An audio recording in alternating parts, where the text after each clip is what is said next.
Alrighty. We are on it. We are on it. Yes, we are on it. It is that time again. It is that time again. It's latte time. Yeah. We are doing a vanilla white chocolate latte this morning. Excuse me.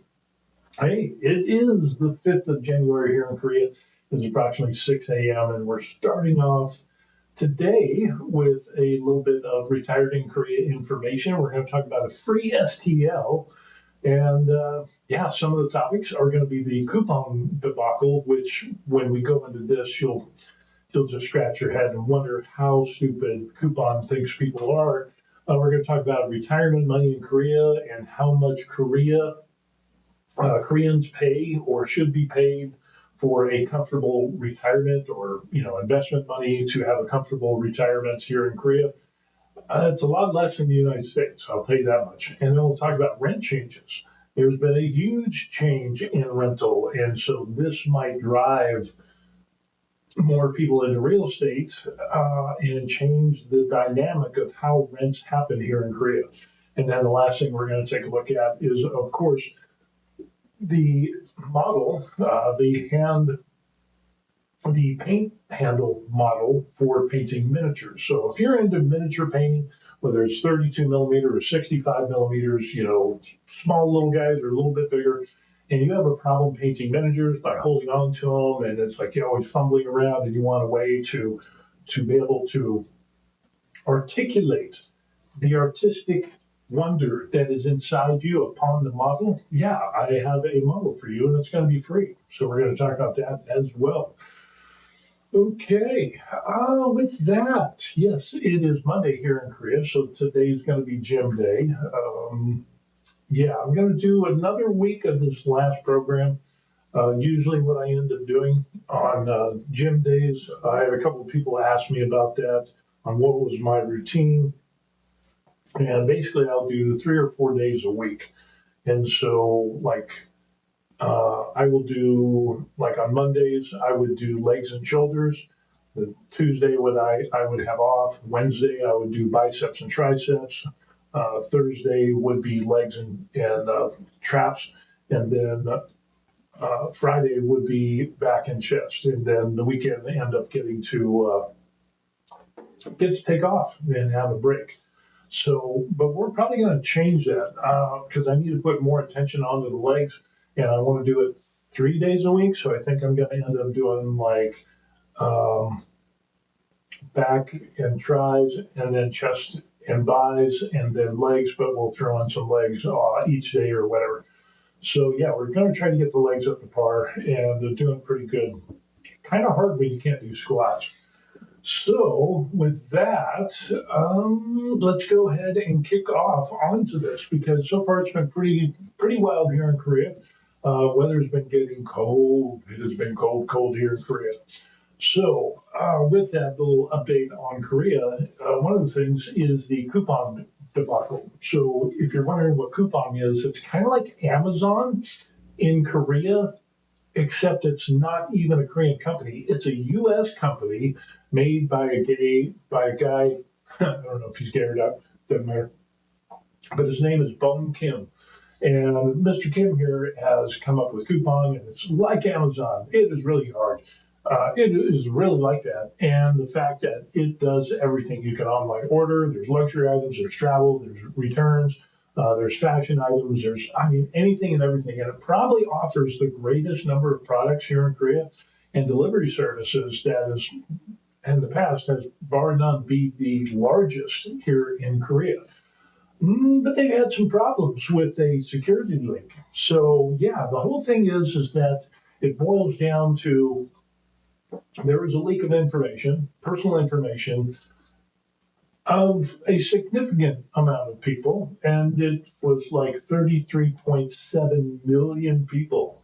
There's only 50 million people in Korea, and 33.7 million personal information, addresses, shopping history, so on and so forth, was leaked. And there was an old employee, a Chinese employee, who worked at Coupang, who ended up having access to all that information, and he quit or fired. I guess he just left, and then they fired him. And then, Coupang's like, oh, we got a few problems, and it's not a leak. It's not a leak.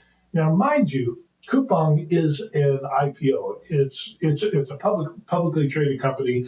It's based in the United States, but it is kind of like the main Amazon type app here in Korea. So when the news of the leak first came out, it's like, oh, it's an exposure. It's not a leak. Okay, it's a little quibbing over words there, but it ends up that, it is, they had to tell their shareholders, they had to tell their users within a certain amount of time, according to laws, is that, hey, your information was hacked. And they didn't. And so when they said, hey, well, it's not a leak, it's an exposure, to give them a little bit of wiggle room. And then they found out that 33.7 million users' information was hacked and compromised because of a ex-Chinese employee with Coupang who ended up talking about, hey, oh, by the way, I took all your information. It went to China, and Coupang just dropped the ball on that. So anyway, it ends up that suddenly Coupang ends up saying, hey, you know what? We investigated ourselves and everything's fine. We recovered the laptop, and this Chinese dude, he confessed and all that. And so everything's good. Everything's good. And they said, there's no fault. But on the other hand, Coupang also said, we're really sorry about this leak. What they said was an exposure. And so we're going to compensate everybody. Now, compensation is huge. For them to step forward and say, we're going to give compensation before any court or SEC or any regulatory body comes in and orders them to pay money because of the lack of attention to detail of people's security information, it was kind of big. But it ended up being coupons for Coupang. And you might be saying, well, what do you mean? It's like, well, it ends up, it's instead of $50 or $100, you get class action lawsuits and companies have to pay. You might get something. I got one for like $25, another one for 50 some odd dollars or whatever, from different class action lawsuits over my lifetime. And it can be a significant amount of money when you look at the entirety of all the people that get that. But like I said, Coupang has said, hey, we're gonna pay this compensation to everybody. But it's in a coupon form. In other words, you have to buy something to get the coupon to be compensated. Now, the definition of compensation by itself is money for loss, damage, or suffering, or a combination of all those things. So giving somebody a coupon is not compensation. It's a marketing ploy. So Coupang got on this big thing, and they said, "Hey, we're spending $1 billion to make this right, and that's how good we are. We're standing by our customers and our subscribers, and it's gonna cost us $1 billion."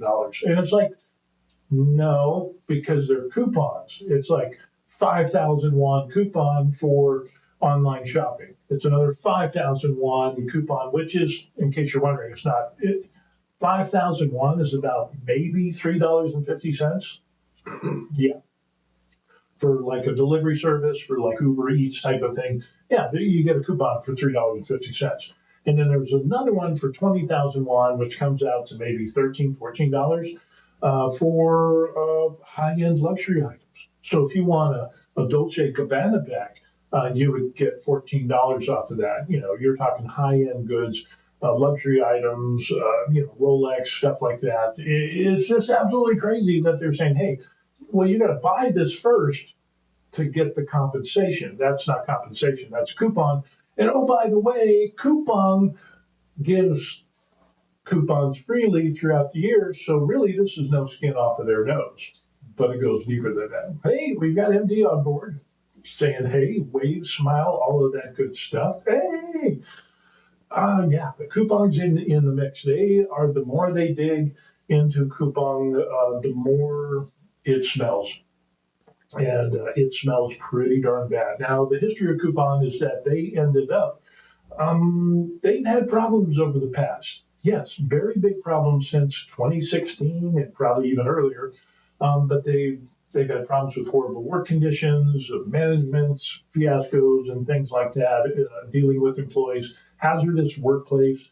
Over the years, there's been over 27 people who have died, and according to Coupang, they've had some problems. They kind of downplay it. They want to cover it up. Well, it's not really. Hey, look at this over here. We got some coupons for some. You they're really good. The CEO, Kim Bohm or Bohm Kim, whatever you call him. Yeah, he has had a lot of problems in the past, and now there's stuff that has popped up showing that he knew about the security problem long before, but didn't want to hear about it. Yeah, it is not good at all. Hey, we got Swedish Forge on board doing a little pinky hand waving thing. Yeah, what's up? We're talking about Coupang here in Grid, U.S. company that is had a data leak, and they're trying to tap dance and lie and yeah, it is the whole thing.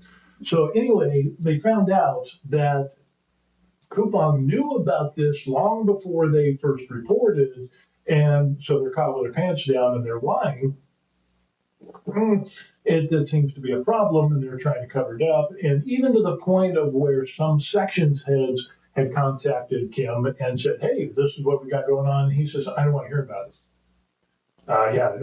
Security problems. Yeah, I don't want to hear about it. Yeah. People's personal information. We're not spending enough money to safeguard that. Yeah. We don't have policies and procedures, and when employees leave, that we capture their email addresses or the access to information in our system, especially customers' information. No, we're not going to take that away from them. No, that would. It is just greed, straight up greed from this guy. We got Terry Lake pops in and says, hello. Yeah, doing good, Terry, doing good. So anyway, it ends up that there's more to the story than we have seen. And unfortunately, Coupang is under investigation not only by the Korean government, but it's also under investigation by the SEC of the United States, because it is a US-based company. And there's talks of a class action lawsuit. Okay. Here's kind of the background of what's going on. Let me refer to my notes. There's a Chinese employee who was a developer within the company, and he had access to the tokens, which was a way to have access to everybody's information, the 33.7 million people's worth of information. Anyway, it ends up that he had access to all these things. When Coupang fired this person in January of 2025, they had not revoked his access to this information, which allowed him to create tokens, basically keys, so that he could get that information, even though he was fired. He left the country in July of 2024 after 5 months and was fired at 1 January of 2025. So yeah, he had an unauthorized access began in June of 2025, and this guy was a Korean national, was like 43 years old or whatever. So they think that he was a disgruntled employee, and he accessed Coupang files to get back at the company. Well, originally they said, no, it's exposure, it's not a leak. And then their initial information that they had was woefully different than what we're finding out. So in July of 2024, this 2026 now, he flies back to China. In January 2025, the guy is fired. In June of 2025, there's the unauthorized access of all this information. Again, we're spanning months at a time. And then November 6th, Coupang discovers the unauthorized access. 16 November, emails to Coupang subscribers are reported to Coupang. So yeah, it ends up being a thing. And then of course there was also some increase in phishing scandals and stuff like that. According to Coupang, on the 18th, they grasped the extent of the breach. On the 19th, they reported it to authorities, but they knew that there was an unauthorized access. And then on 29 November, investigation with authorities revealed virtually all profiles were in a state of vulnerability. Yeah, it's kind of a problem because, with this, um, yeah, it's a real big problem. First of all, when we were talking about this, I left some information. Let me see if I can pull this up, if I can make it a little bit bigger. I left a comment on, let me see if I can get that in frame. So there, let's see if we can get this going. Hey, we got baby. 1, 2, 3. Hello. Hi. Welcome to the show. Yeah. Swedish Forge says, it sounds like I'm talking in a can. Really?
So now we got the wireless microphone.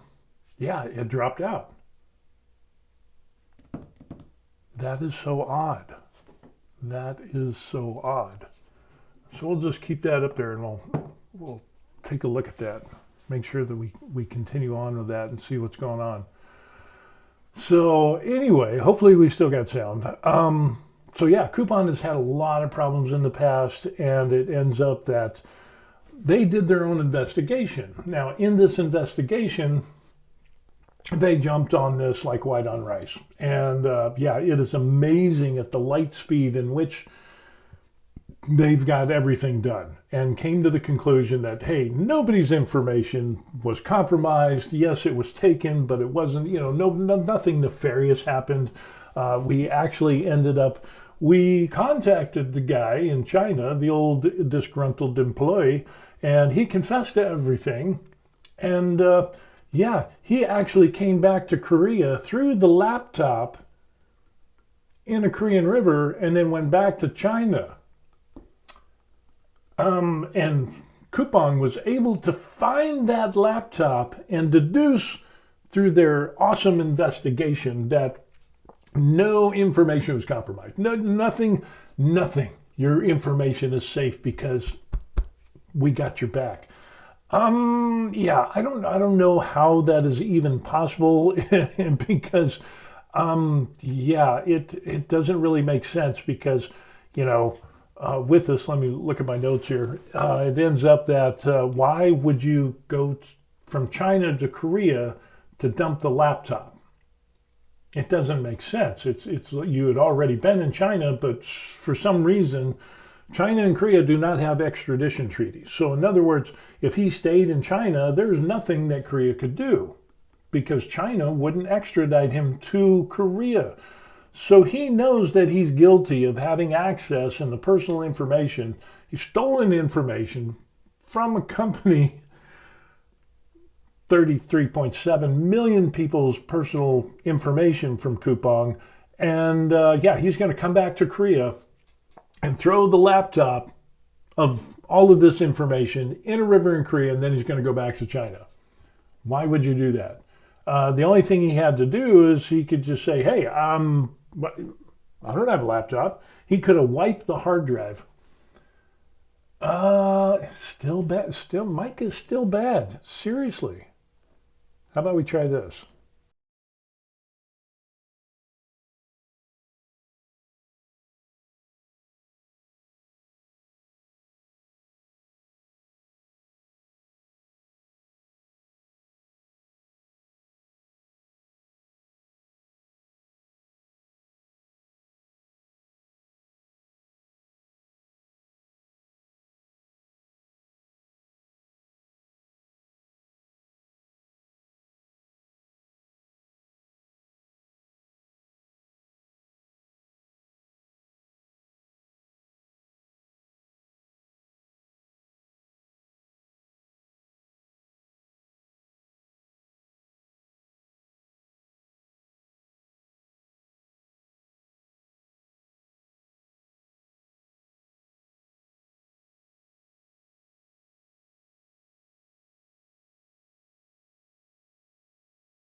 How about now? Can you hear me now? Are you rewiring? Mono Marino says, I see your lips are moving. Are you rewiring your studio? Supposedly I'm getting, now I'm not getting a signal. Seriously?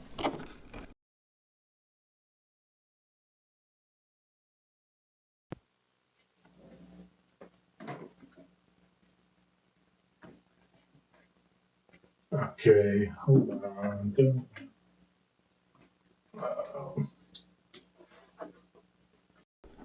Testing. Testing. Let's see. Is this working? Is this working? I think this is.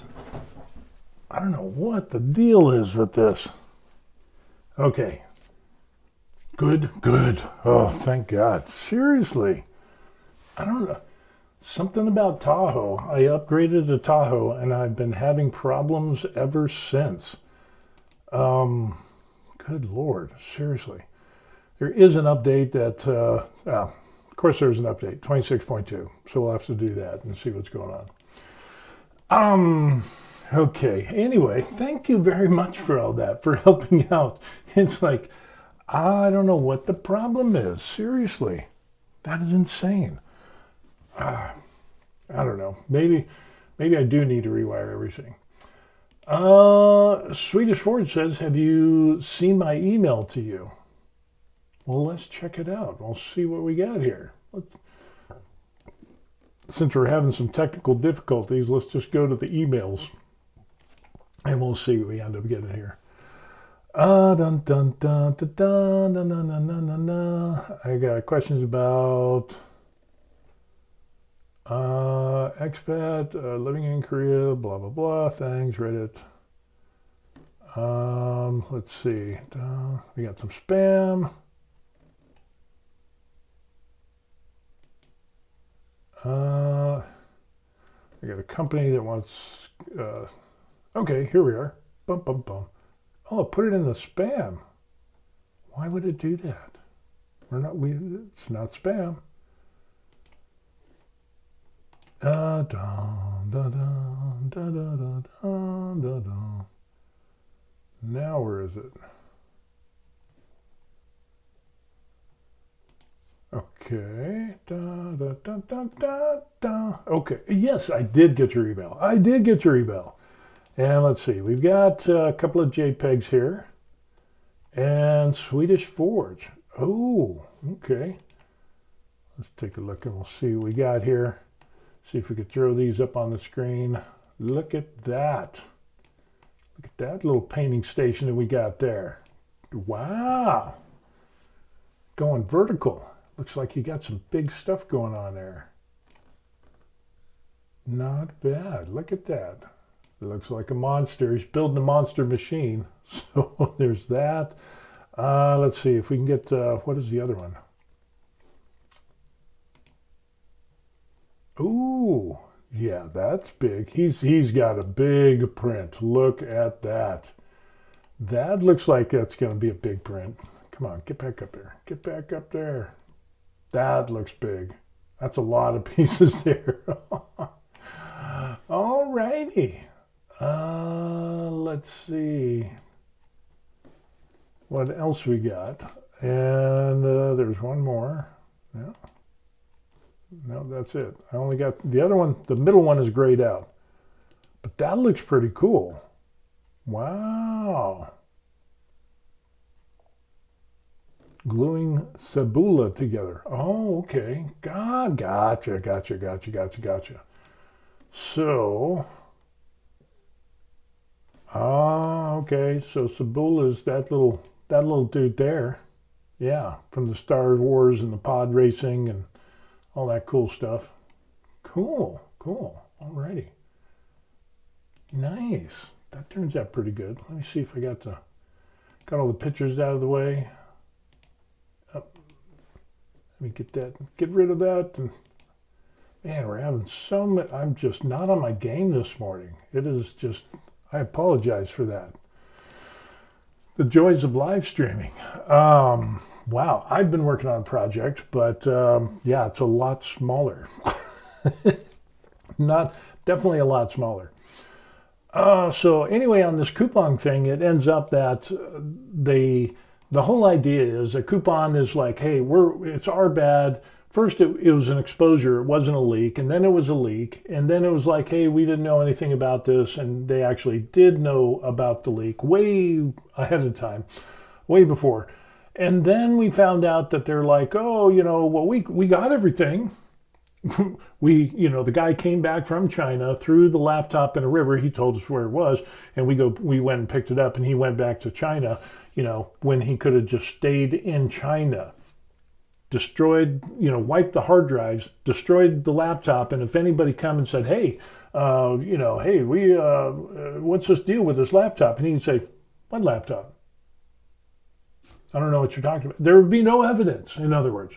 So why would he risk coming to Korea to throw the laptop in a Korean river And then Coupang was able to find it, and then they were able to go through it and say, oh, well, our digital forensics, we found that absolutely no personal information was compromised or given out to anybody else, despite the fact that there's been a high rise in phishing and all those things. Mention that. Squeaky clean when you investigate yourself. It's kind of like the mob investigating themselves. Are you doing anything illegal? Well, of course not. We're honest business people. It's just a social club. So anyway, yeah, it's just really odd that, and then they came up and they said, well, it's no harm, no harm, no foul, but yet they're offering compensation through coupons that you have to buy something to get the compensation. That's not compensation. That's a coupon. And so many people have left Coupang so they can't get the compensation because they would have to open up a brand new account and order stuff in order to get the coupons. So it's not compensation. This is, the more they dig into this, the more they're finding out that this whole Coupang thing is a debacle.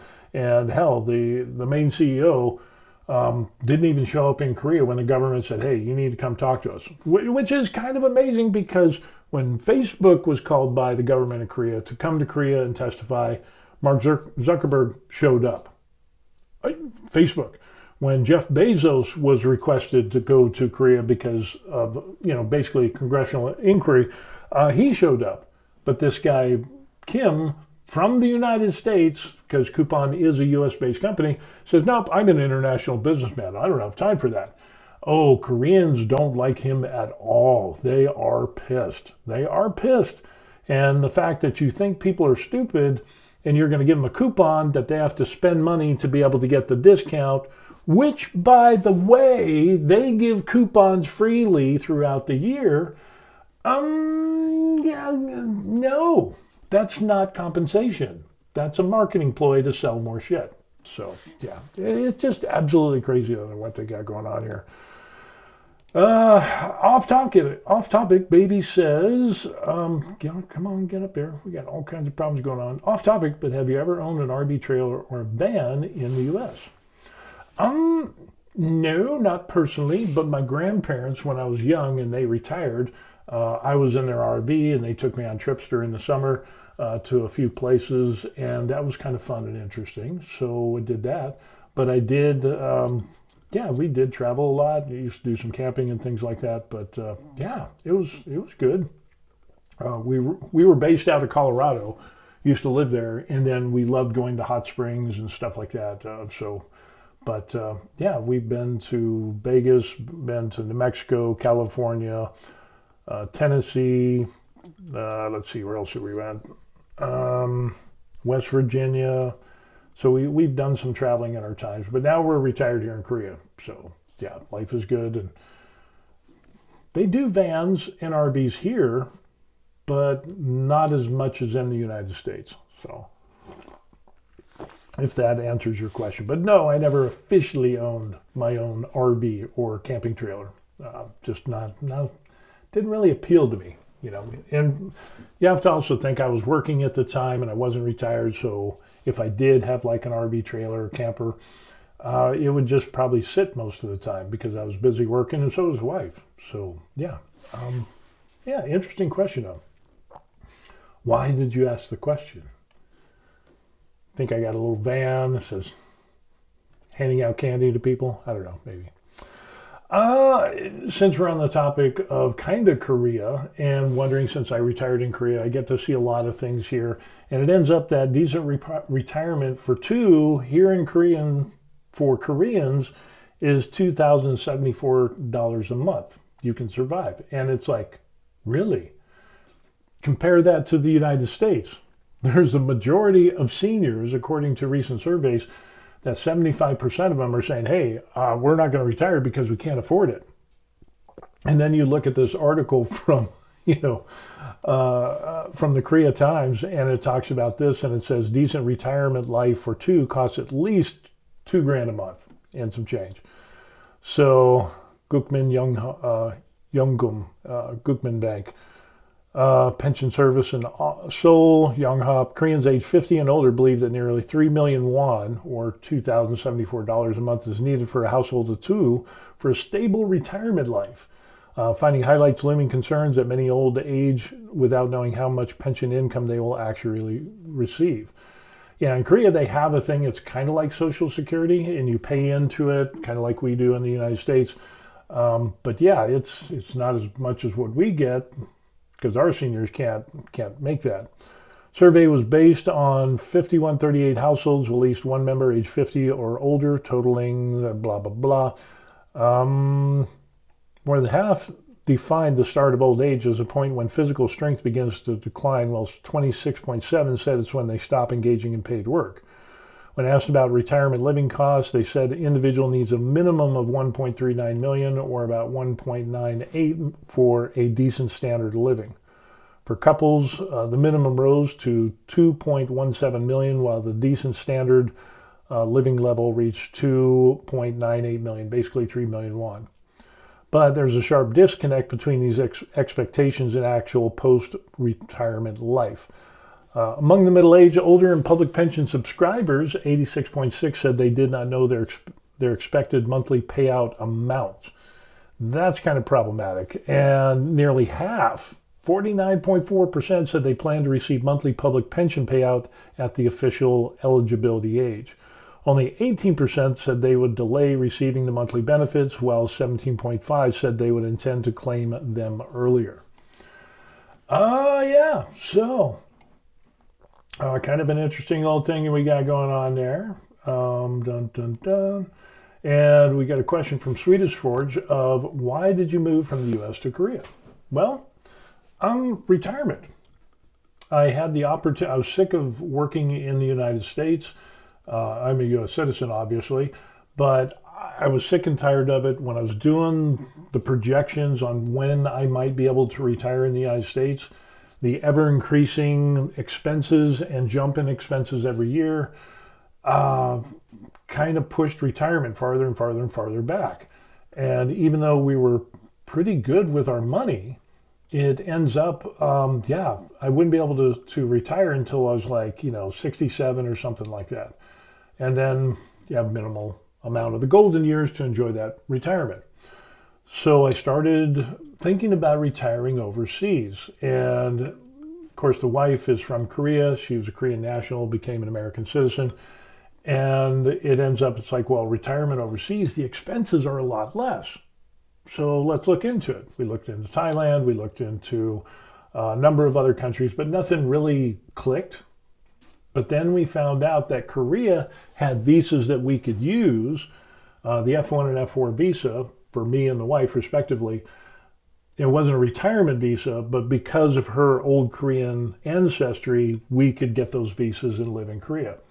And we're paying half of what we were paying in the United States. So bonus, we jumped on it. We sold everything that we owned and came here with a couple of suitcases, and boom, here we are.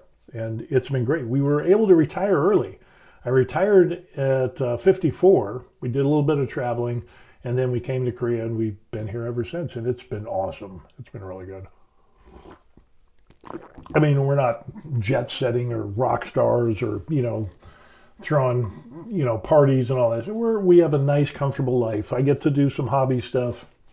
We go to the gym, close to a U.S. military base that I have access to because I'm retired from the military. But retire early or working a soul-sucking job.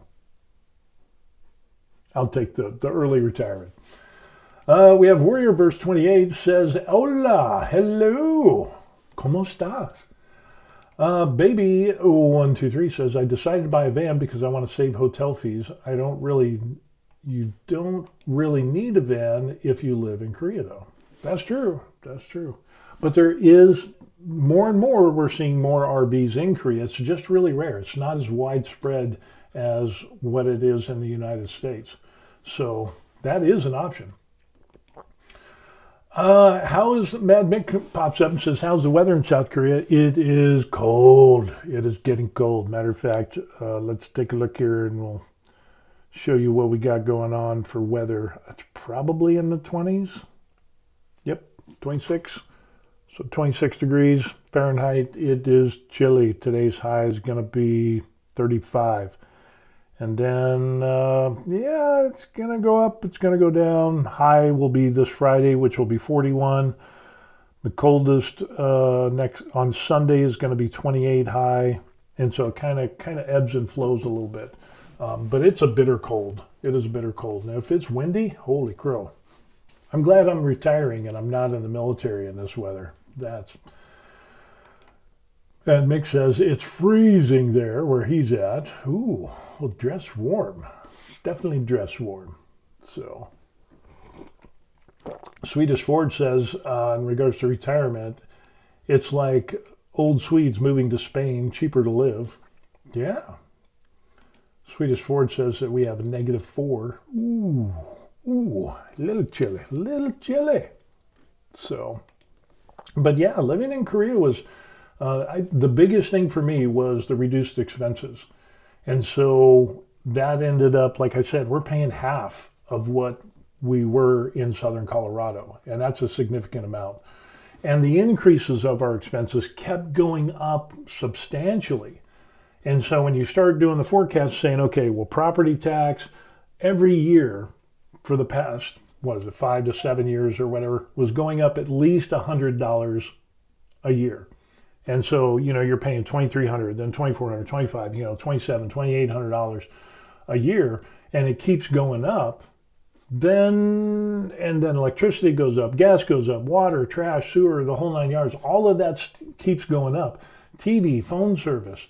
You start to do the projections like what are my expenses going to be when I retire or when I want to retire? And honestly, I don't know if we'd be able to make it. So, excuse me, might have to live or move to some place where it's really cheap. But if it's really cheap, then there's also the possibility of crime and all that stuff. It was a nightmare. So the overseas retirement thing was kind of a deal. Baby says, does your wife cook Korean and American food? Wonder how international couples eat at home. And yes, we eat a combination of Korean food. Of course, she makes Korean food, makes American food. She learned how to make American meals and stuff like that. I make killer curry chicken. We do naan bread, all of that stuff. I mean, there's a lot of different food that we eat. So I'm more used to eating Korean food but I can throw down on ribs and, smoked meat. My wife loves that as well. So yeah, I got a pretty big palate for Korean food, American food, Japanese, all kinds of food. Yeah, but it works out well for us. We've been married over 35 years now, and doesn't seem like 35. Seems like maybe 15. So I guess that's good. I don't know. We enjoy each other's company. Swedish Ford says electricity in Sweden is horribly expensive. Oh, I'm sorry to hear that. Swedish Ford says, have you tried Swedish meatballs? Why, yes, I have. Matter of fact, my grandparents, my grandfather was in the Air Force. He was in World War II, Korea and Vietnam. And when they were in Europe during World War II, it ends up that they had access and got a lot of different recipes. And those were one of the things. On my side of the family, it ends up that my dad has German descent. And so, we had the bratwurst and all that stuff and, Oktoberfest. And so I got a pretty wide range of food. But yeah. Terry says that he retired back in August and would make it in the U.S., but we wouldn't be able to do things we want. That's why we're coming to Korea this year. Okay, so somebody else popping into Korea and having fun. Swedish, ba-bam. Throwing out the little sign there. Boom. So, retirement has been good. It has been good. Let me adjust something here. Do that. And, so just kind of some fun stuff. It's been good. It's been good. I like the there's some compromises that we've had to make compared to the United States, but it's acceptable. And we like the pace. We like the fact that there's low crime. We like the fact that our property tax is like $250 a year, $260, something like that. And the increases of that going up is not bad. Another thing, like car insurance. Car insurance was pretty much the same. We were paying about 110 in the United States, and we're paying about 110 in Korea in US dollars. But our last renewal popped up, and so you got to tell them your mileage and all that stuff. And they're like, oh, by the way, you don't drive a lot. And it's like, what do you do? And it's like, well, we're retired. And it's like, oh, well, that's cool. We're going to give you a discount. So now it's down to like $95 a month. So we got a discount on that. Never see that in the United States. And we can shop around, and yeah, it's really good. I mean, the prices of stuff here in Korea, even though it's high because of the recession and some other things going on, it's still low for us compared to what we were paying. So, yeah. Mad Mick says that he might be coming to Korea if the contractor reached out to me, and they may be making me a contingent offer for Camp Humphreys. Cool. I am right next to Camp Humphreys. That's where I'm retired military, so I go there, 3-4 days a week to hit the gym and all that stuff. We go work out. And it's really good because I get the best of both worlds. I get the best of Korea because we're in Korea. I get the best of the United States because, we did a career in the military, and we kind of feel home when we're on the military base. And so it was kind of a win-win for us. And some people ask, well, whose idea was it to retire in Korea? Obviously the wife and blah, blah, blah. And it's like, no, it was actually my idea. Some people were like, really? Why would you do that? And it's like, it was a thing. And again, when you have a soul-sucking job, you're looking for ways to get out. And some of those ways were kind of dark. But I'm so glad that we went the Korea route instead of some of the dark ways. Mad Mick says, I heard it's the biggest base we have internationally. Yes, Camp Humphreys is the largest U.S. overseas military base in the world. There's about 30,000 people here. Camp Humphreys is huge. And it is quite the big base now. Basically all the stuff from Seoul, all of the units used to be based in, not all the units, but a lot of the military, the command centers and all that were based in Seoul. And now eventually they came down to Camp Humphreys. So now you have 8th Army, you have 2ID, which is stationed here, headquartered here. You have United Nations Command. It is huge. We got an international force. We have people from Australia, New Zealand, and a bunch of different nationalities doing military stuff over here, training and all that.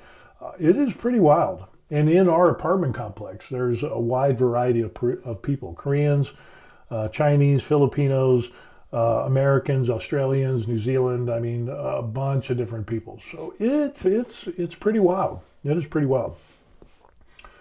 Terry says, have you heard about the deactivation of the 5th Air Cavalry Squadron on Camp Humphreys last month? No, I did not. I didn't. Cav Squadron going away? Aww. I used to be in the Cav. I used to be in 4-7 Cav, and then I was in 4-7. I think that was at Camp Humphreys, or no, Camp Page, way back in the day, if I'm not mistaken.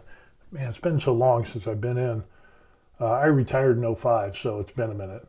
But I used to be in a Cav unit up at Camp Page, and then that's all gone. We actually took a trip to Chuncheon to see what was of Camp Page up there, and it's gone.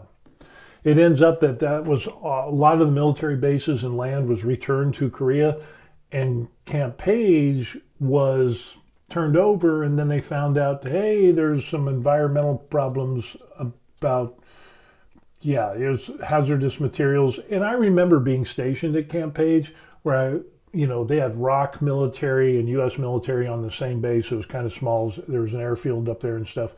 But I remember seeing ROK soldiers dumping 55-gallon drums of used oil down the drain. And then, the U.S. military kind of had some questionable practices as well back then.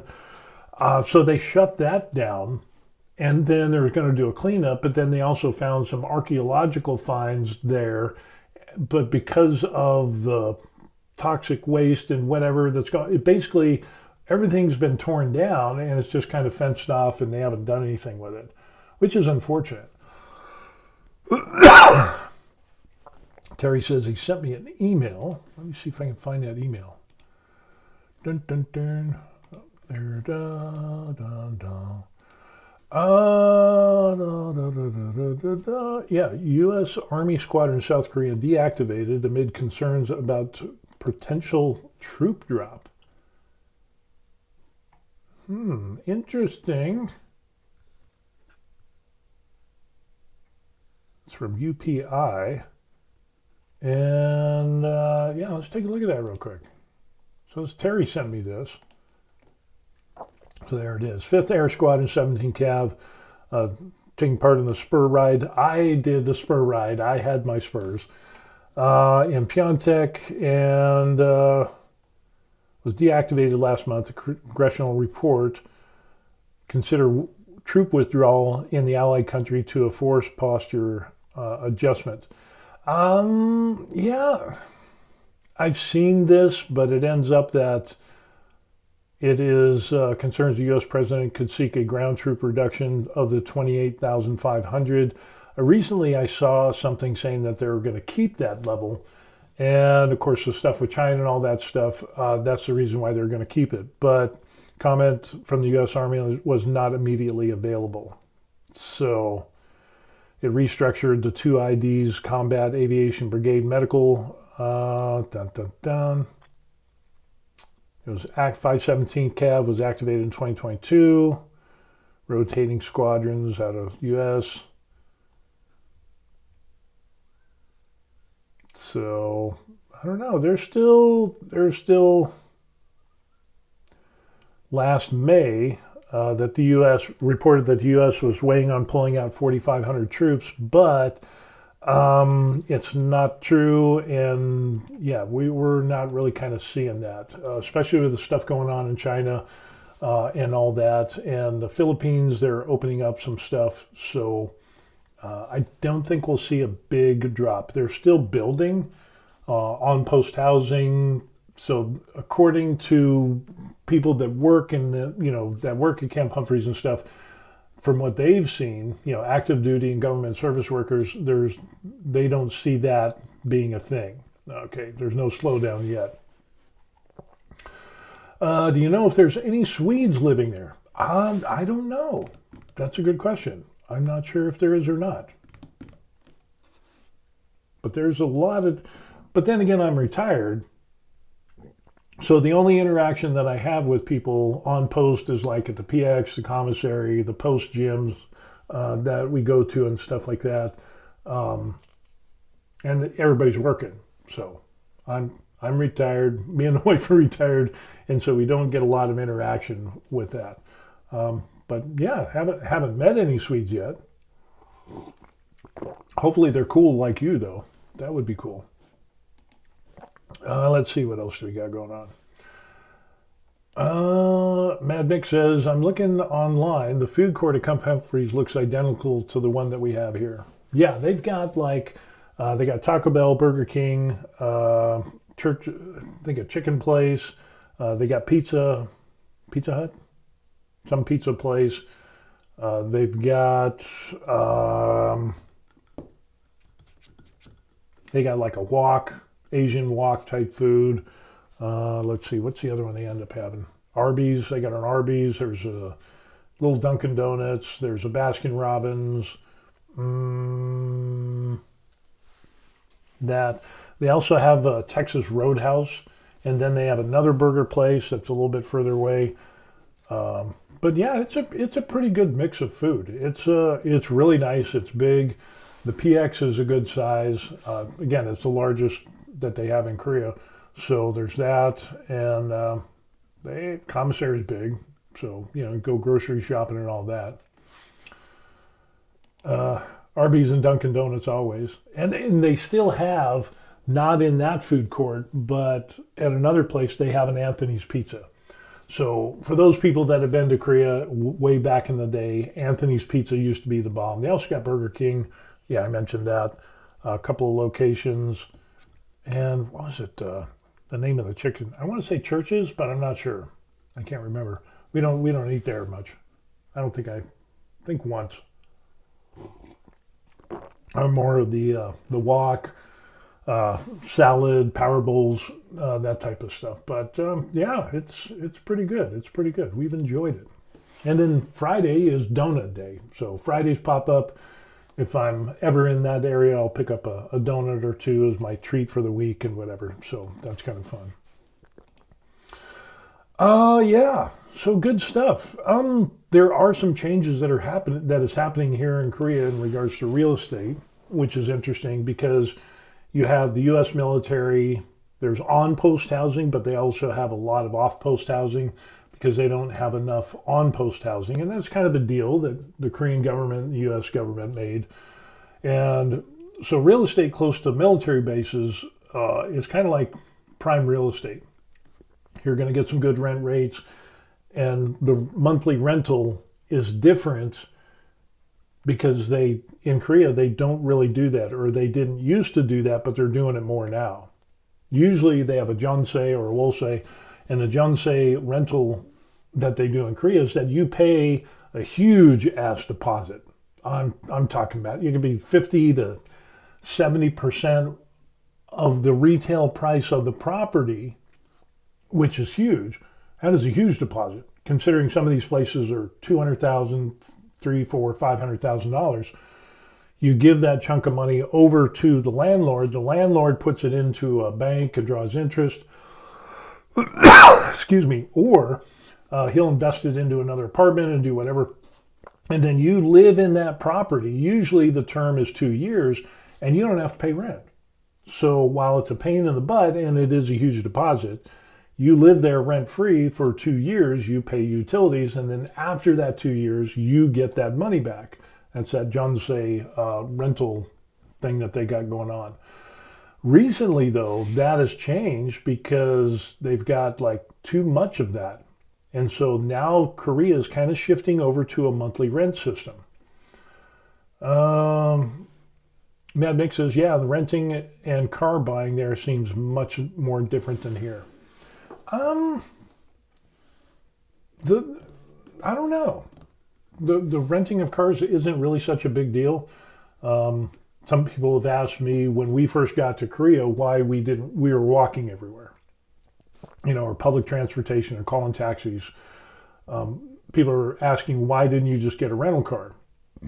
Excuse me. Well, rental cars are not allowed on Camp Humphreys. The car has to be registered to you, and you have to have access and get permission to get registered on post. So as a retiree, I have that. Or if you're under the SOFA agreement, you're a contractor who works on post, or soldier, or family member, or whatever.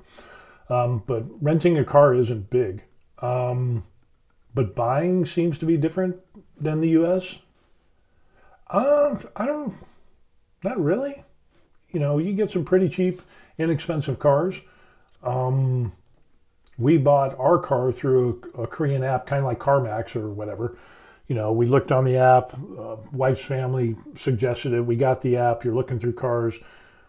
Hey, that's a good looking car. They dropped it off at our apartment. We had 3 days to drive it, to check it out. We took it to mechanics, and then either make the decision, say, hey, okay, well, we're going to buy it, or you're turn it back. Somebody comes and picks it up, and then I think there's a small fee, and then you can pick another car. But there's also car lots.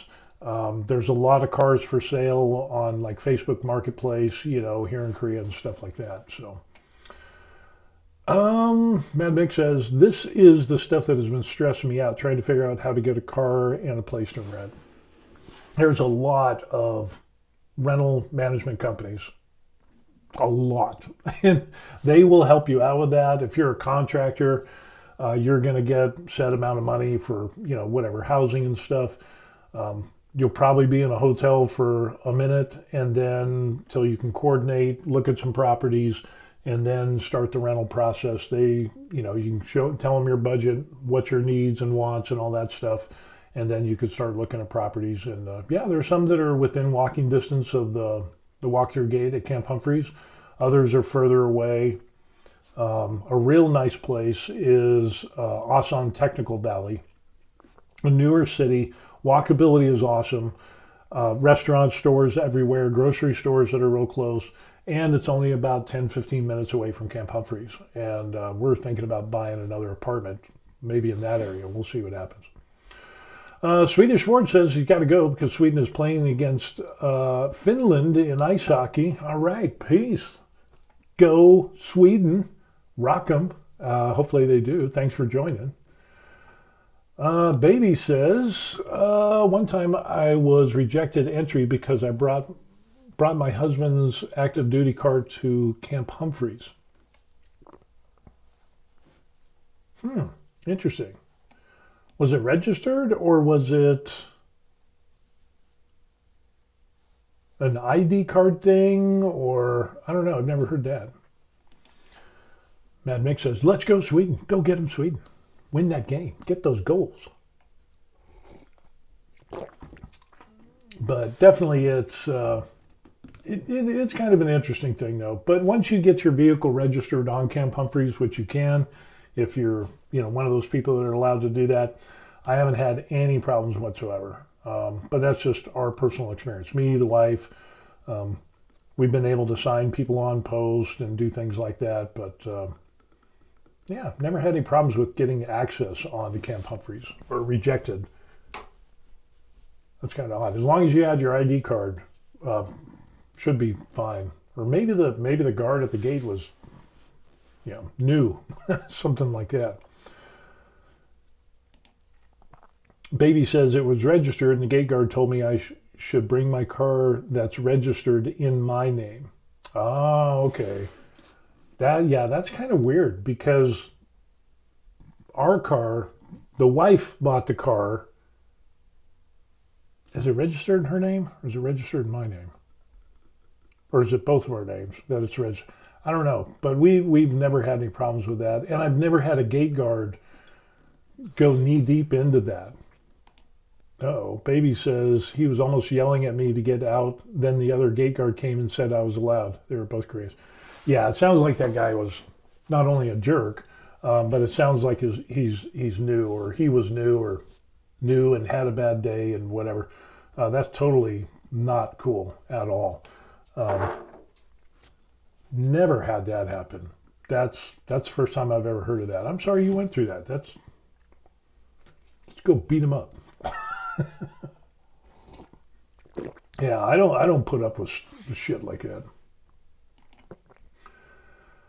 To be honest, I felt like he wanted to be in control. Yeah, there's whether you're in the United States or Korea or some other country, there's always those stupid people. So yeah, unfortunately, they're everywhere. I'm just glad they're not in greater numbers. But that's kind of stupid. Yeah, I'm sorry you had to go through that. That's jerk, man. But other than that, we've never had any problems at the gate. We haven't had any problems. We've signed up to 4 people into Camp Humphreys, the wife's family and stuff like that. Some nieces and nephews and their kids or whatever. We haven't had problems doing that. Just go and get lunch or whatever and stuff like that on post. That's been kind of cool. So they can check the box and say, hey, I was on a military base and had lunch. They took pictures and stuff. That was kind of cool. But other than that, yeah, it hasn't been bad for us. It's been good. We get our medical through, Korean hospitals and stuff like that. It's some getting used to. But our bills are half of what we were paying in the United States, so it's a win for us. We've been here over 3 years now, and as you can see, I've settled in quite nicely from 2 suitcases worth of clothes to all of this crap and more. We've settled in pretty good. So hopefully that'll continue. But there has been a change, though. There has been a change. And part of that change has been Koreans, when they hit age 65, they used to be able to get, if Koreans became a U.S. citizen and then they came back to Korea at age 65, they could get dual citizenship here in Korea. That's like been a huge thing for the longest time. So that was kind of the draw, is that, they're trying to get Koreans to return back to Korea. And if you do, you'll be able to get dual citizenship, which is kind of a cool thing, I guess. If you go to the United States, you show them your U.S. passport. You come to Korea, show your Korean passport or whatever. You have access to more countries, and I don't know, it's just kind of a thing. But recently, the United States just changed that. So they're not going to do the dual citizenship anymore. So in old videos, when I told you that immigration laws and all that stuff can change like that, yeah, they have. And apparently the Korean U.S. dual citizenship is not going to be a thing. The U.S. is pulling that off the table.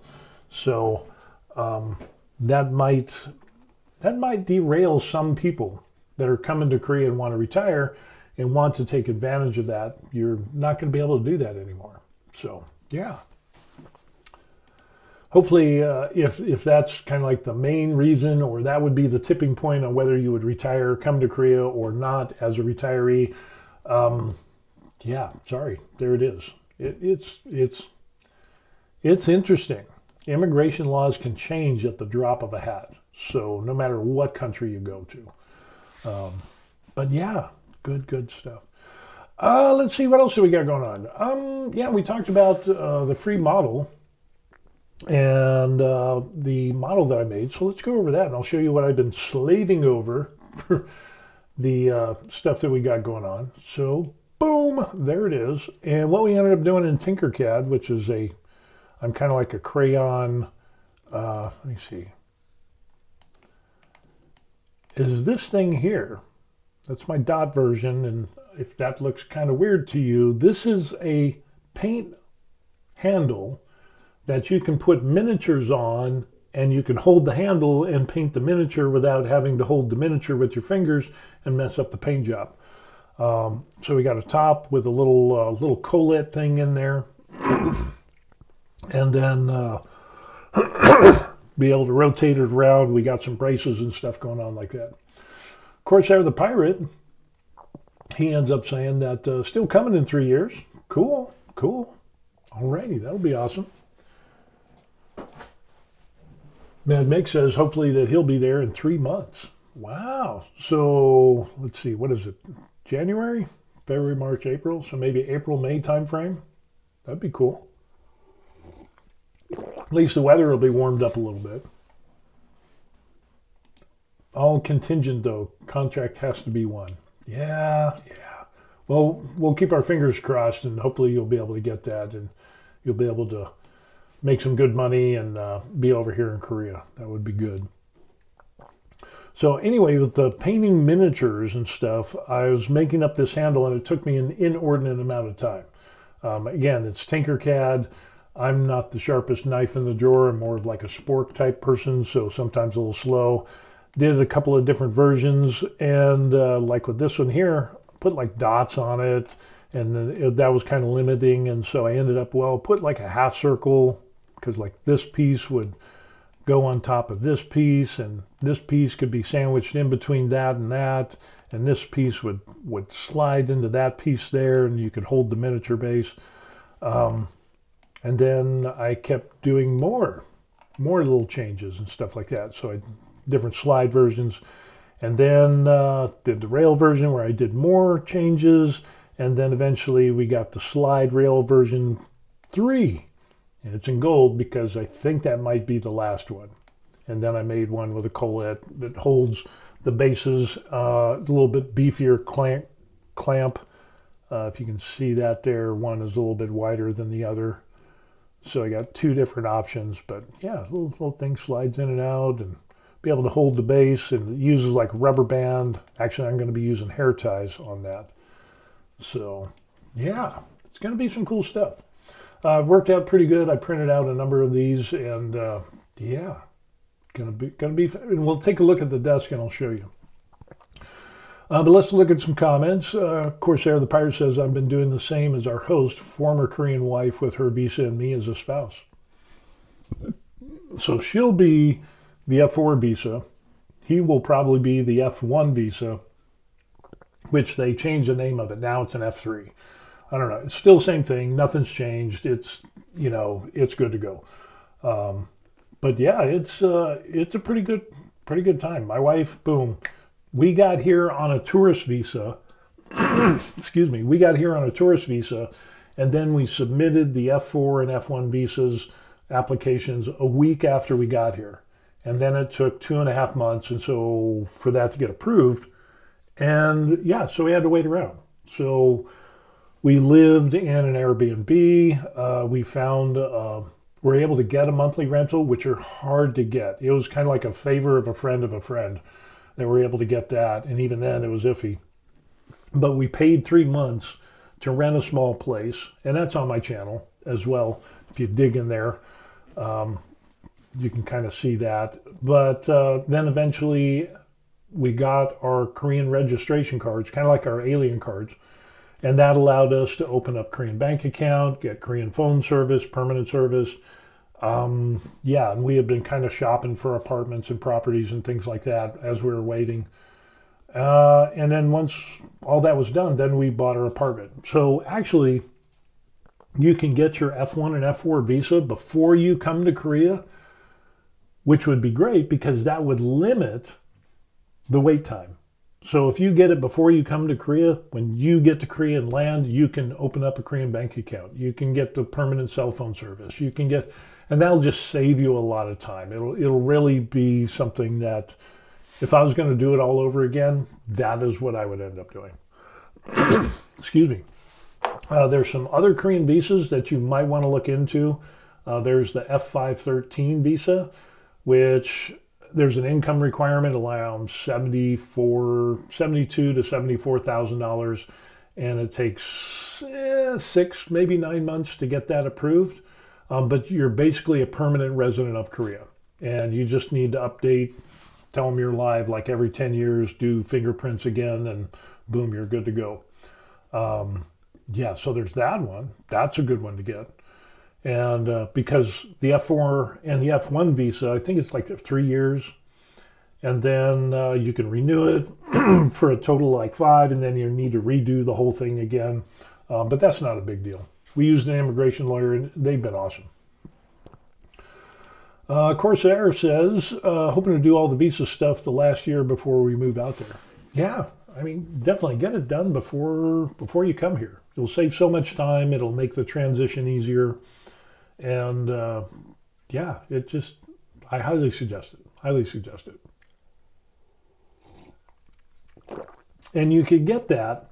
And for whatever reason, if something changes and you stay in the United States, yeah, no big deal. You still have the visa. It's not like you're obligated to, I have the visa, I must live in Korea. Things change, but it's flexible.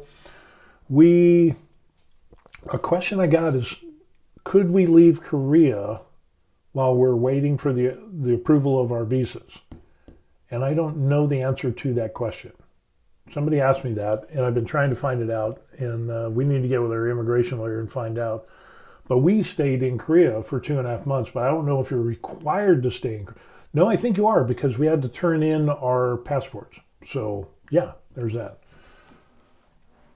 So yeah, fun stuff. So that's what we got going on. It's been good here in Korea.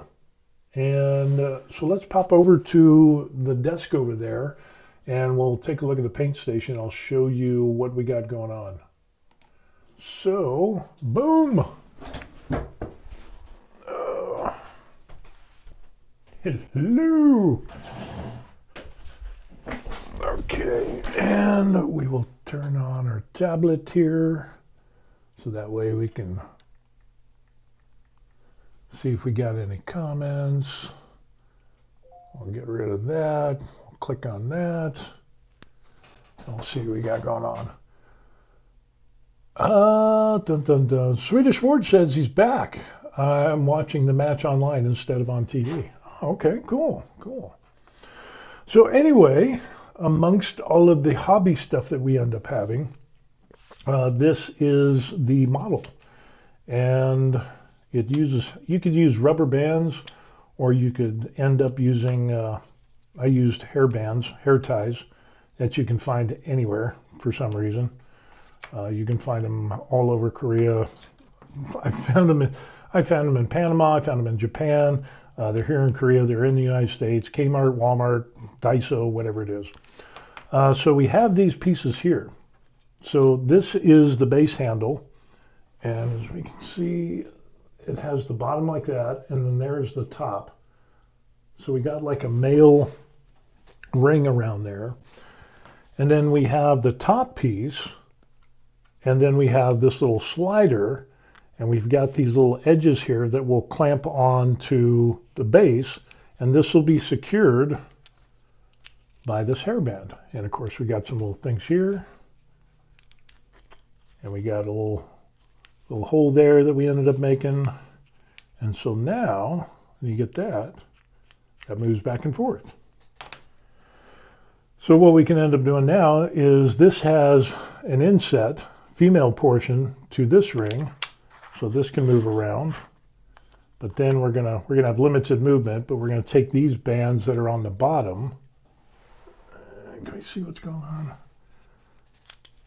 And it goes over this one to hold this in place. We just kind of throw these up over here, like so. And we still got a little bit of movement. And then you can end up putting your miniature, and it'll hold your miniature, like so. So yeah, holds it in there, and then you're able to to do your painting. So you can paint and do whatever. You can hold it in, you know, a lot of different ways to do your painting. And with that, so it will hold a base that is 32 millimeter, and then it will hold this chunky monkey, like this guy here, and that's a 65 millimeter base. So we'll see if this one holds, and we'll just set that in there. And boom, so we got the same thing. So it works out pretty good. Now there's another thing that you can end up doing, and that's what we have these two braces here. We've got kind of like a thin arm base, and then we have like a shield base or brace. And so let's take a look at that. And to quickly change this out, we'll just pull these off. And this was kind of fun to make. It took me an inordinate amount of time to do it. Somebody who's smart on CAD and all that stuff, it'd probably take them like, you know, 20 minutes. It took me way, because I don't know anything about that stuff. But what you can end up doing, let's throw this guy back on there. And so like that. And so now you have a way to kind of hold it. And if you have like a different, you know, you got something where you can, different ways in which you can hold this and be able to paint using this as a brace. And so I made some, you know, little finger catch things. So you got some resistance on there, and then you can go ahead and do your painting. So yeah, it works out pretty good. And then we've got this other one too, which is a larger shield on this. And again, the hair bands just work great. You can use rubber bands, but it's like, eh. Now the only difference with this is that there's a hole here, and so we're gonna have to put that through there. And then we'll go ahead and put our top on there. Oh. Still trying to figure out how to do this. Oh yeah, that's right. I ended up putting this on there first.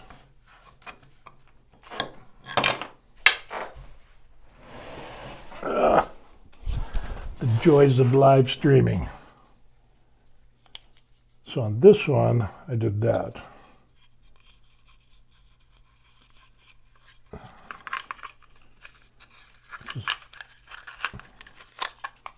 And then have that one go on there. Put that. Hold that.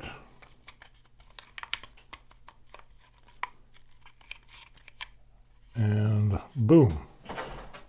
So there we have a similar type of thing to where now we can hold it and we don't have to worry about messing up our miniature. And it just gives you some different options on how you can hold and paint or whatever. So yeah, it turned out really good. Had a real good fit and finish on this, as you can see. And again, it turned out nice.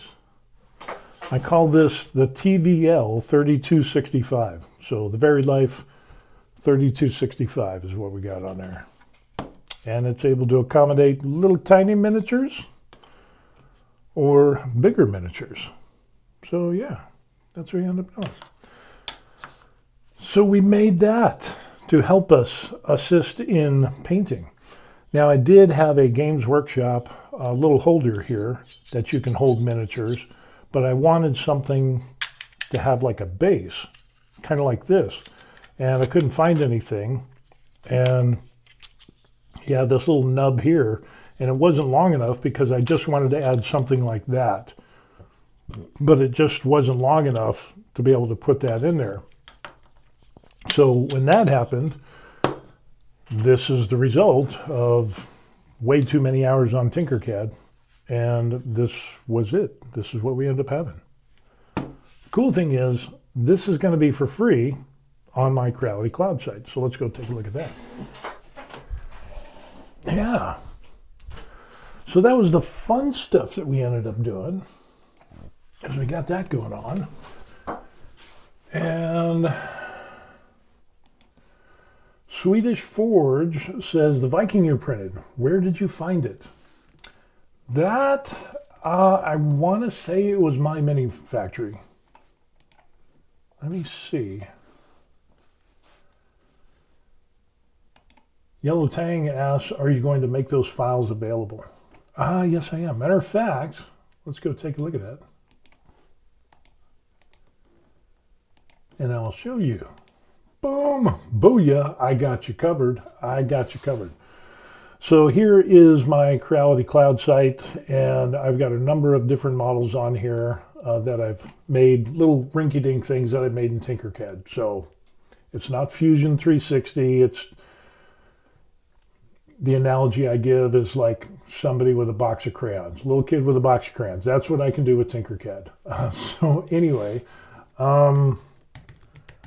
free models on, Creality Cloud.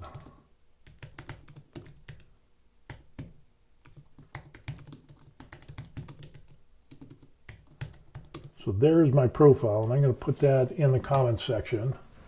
And as we take a look at this, so I did the Just Art acrylic pen holders. We did that one, but this is the one here that we ended up doing. So there it is in all its glory, and you can see that, yeah, we've got it there. You do the top, and you put that together. You put the remaining three on there, and then you put the top on, and boom, you're good to go. Or you can sandwich the base in between those two pieces, and yeah, it turned out pretty good. Turned out good. So that's what we ended up having, and you can find that again on the Creality Cloud. Again, offer it for free, and boom, good stuff. Swedish Forge is asking about that Viking I printed. And should we make a swap figure for figure? I don't know. Hold on a second. Let me see if I can find that. Because it was my mini factory. My latte is cold. Let me log in here and see, because I think it was my mini factory, or it was CG Trader. Orders. Let's see. Was it under orders? Dragon, King Olaf,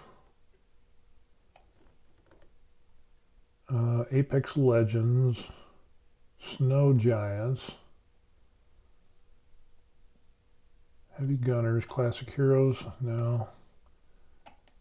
Was it that one? No,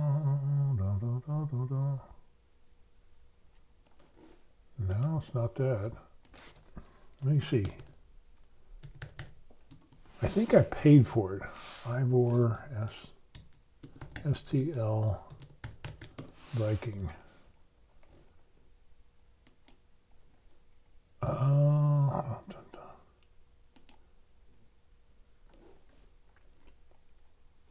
It says you got a couple of different options, and I don't want to give you the wrong information.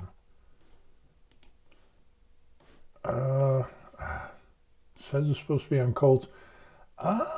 Here it says this is new. So this is on Creality Cloud, but that's like 400. That's like 99 cents. I'm not sure that's where I didn't get it from Creality Cloud, but if you do some looking and you can find some other pictures. So CG Trader, it has some different versions of that.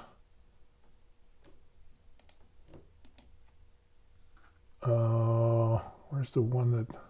But yeah, that is odd. So let's see. There's a kind of similar one. It's not. It's similar, but it's not. Let's see.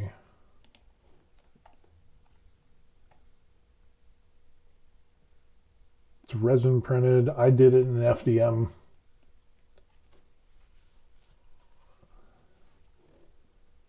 So apparently you can get it on Creality Cloud.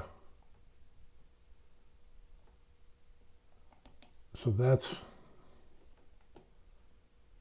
you can get it with the head. That's the model right there. And it comes with the model, the base, and it has that head or this head here. So you got two choices. Let me put that in the comments section. Again, I don't know who this person is, but you're going to pay, it's like 99 cents for 100 points. So you're talking about what, $4.50, something like that.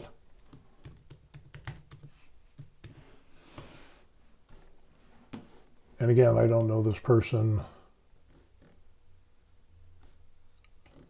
So it's got the legs supported, regular. It's got the base. I know they didn't do that one because maybe we can see on the model that I ended up doing. So this is my version. So when I painted this guy, but on the base of it, I don't know.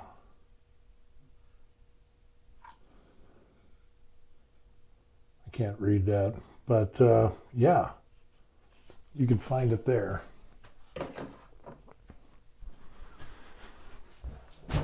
But it's Ivor, E-I-V-O-R. But that would be something to check out to see. And again, this wasn't on Creality Cloud, so I don't know how that person is selling it because I know it's not theirs. Let's put it that way. So that's kind of a questionable thing there. But I did have to end up, I did buy it. I can't remember how much I bought it for because it was a long time ago. So anyway, yeah, check that out. You might be able to get that one there. Render Hub, Eats Etsy.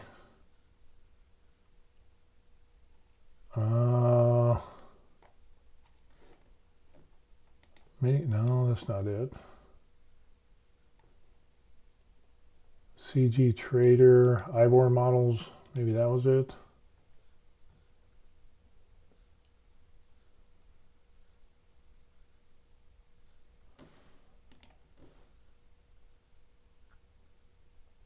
Interesting, interesting.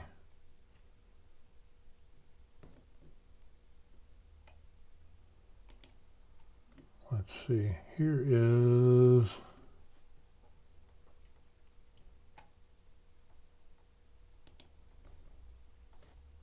now that's kind of a weird thing. If you go CG Trader, because I don't want to give you the wrong information, this is where, I think it was CG Trader, and this is where it, Ivor, Dwarven Statue, or Ivor Seed Creeds, Valhalla. It's like $7.50. It's 50% off. They got a 50 up to 75% off, but it's 50% off. So you could end up getting it there for dirt cheap for $2.45. So let me copy that and we'll put that into the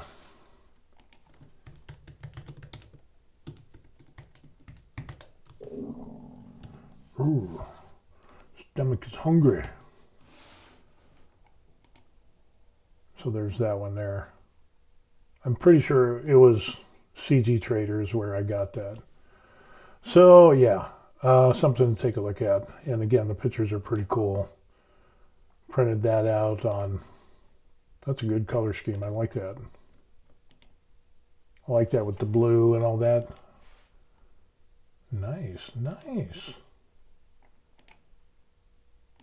And it's got different versions. So he's got one with his head covered, and then the other one he doesn't. So yeah, that's a pretty good model. And I've printed that in resin, and I've also, as the model that I showed you, and then I did a bigger one that I did an FDM print on the Creality K2 Plus, and it came out pretty good. And it's screaming for me to paint it. So it is what, yeah, it is really nice. I dig the Viking stuff. I dig the Viking stuff. So yeah, and then I have these squirrel moments where it's like, ooh, look at this, look at that. And, excuse me. So yeah. But yeah, check out those two links. Yeah. And again, the Ivor is by, who's that by? It's not AI. Dragon Studio SGC. Yeah, this is the guy here. Look at this. So we have that one there. So that's the actual Dragon Studios. And then this one here, oh, it's also Dragon Studios. Okay, so it's the same author, same creator. Okay, I just ended up getting here. So it's cheaper on CG Trader than it is on the Creality Cloud. And he's got a bunch of different models. He's got 138 different models. Holy crow. That is wild.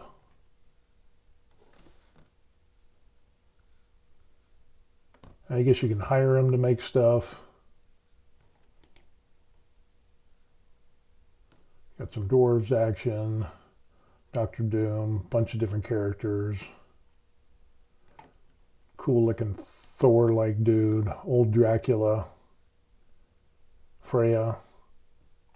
Oh, that would look good too. Take a look at that one. Nice, nice. Look at that. That would be a cool one. I might have to pick that up. Oh yeah. That would look good. Oh, I never thought of doing red hair. I thought of like doing like a yellowish hair or whatever. Seems a little, I don't know. Still pretty good. Just a little different. Let's see, what else do we got? Knights. Different kind of characters. Around $4.50, and it was 50% off. You can get some pretty good deals on that. Nosferatu, Norsewoman, Dracula, Ulfor the Norseman. Let's see what he looks like. Okay, check him out. Wow. interesting. That's a lot of skin tone. I haven't done a lot of skin tone stuff, so that would be an interesting dude to do. Dwarven warrior. He doesn't look like a dwarf to me. So he's got some pretty cool looking characters. He's got 138 of them, so holy crow.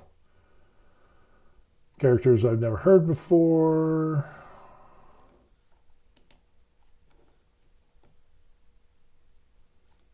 Street Fighter, Sub-Zero.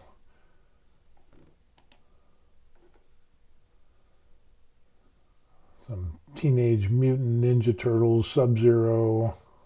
Let's see what else we got going on. Liu Kang. Mortal Kombat series.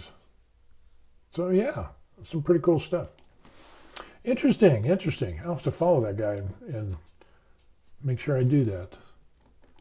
Matter of fact, we'll just go and Dragon Studios on Crowded Cloud and we'll follow him. Show him a little bit of love. So, yeah. Yes, continue. Following, good to go. Yeah, nice. So it's cheap. Some of these are cheaper. Some of the figures are cheaper on Creality Cloud. Oh, I got that one there. So there's Dragon Studios, and some of them are cheaper here. Like this is $250, and that's $450. So yeah, better look at some of those characters. Cool stuff. So much stuff to print. Not enough time.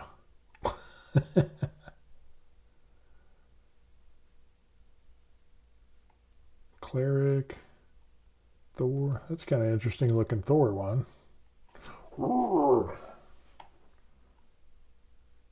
Yeah. Ooh, get some Wolverine action going. Nice. Death Adder. That looks good too. I like that.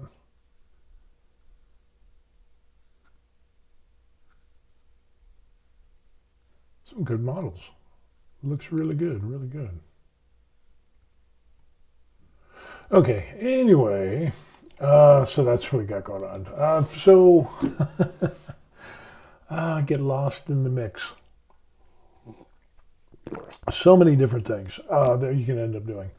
So anyway, what we ended up, I think we're going to kind of wind this down. And so we talked about being retired in Korea, the Coupang debacle, how they're like lying out their ass, they're self-investigating themselves, and they're squeaky clean, which is not the case at all. That, you know, just so many holes in that story with Coupang and saying, oh, we contacted the leaker who was in China, and he came back and threw the laptop in a river and we recovered it, and he confessed to everything, which is weird because why would he come back to Korea to throw away the laptop in a Korean river with the possibility of getting apprehended of stealing 33.7 million people's worth of private information from Coupang?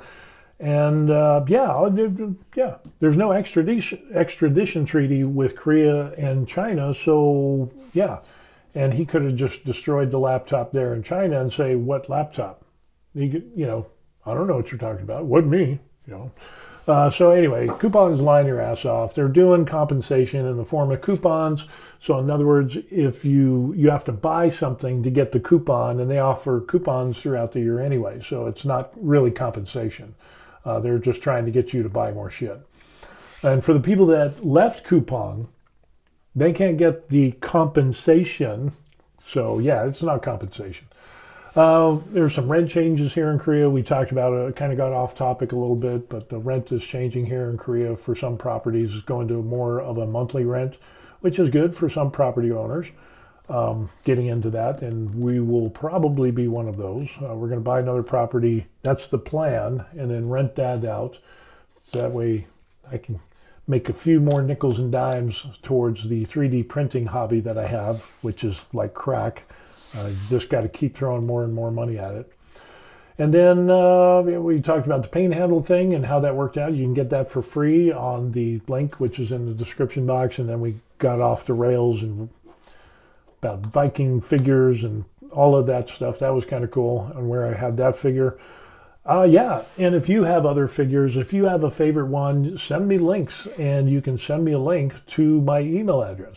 I know I know we're winding down, and I have to go, but I know some of you are.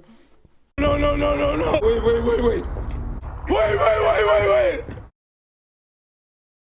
Yeah, some of you don't want me to go, but it's that time. But if you want to send me an email, there's my email address, officialthevariedlife@gmail.com, and a number of people send me stuff on the stuff they print, the stuff they do. Had pictures of people's dogs, a guy smoking his meat, his ribs. Sent me pictures of that, which looked really good. It was like a 12-hour smoke thing. It looked great. And then I got some other people that bought me coffee. There's that. But the best thing that you could end up doing is liking and subscribing to the channel. Don't worry about the coffee thing. Every once in a while I'll get a coffee. It's not a big thing.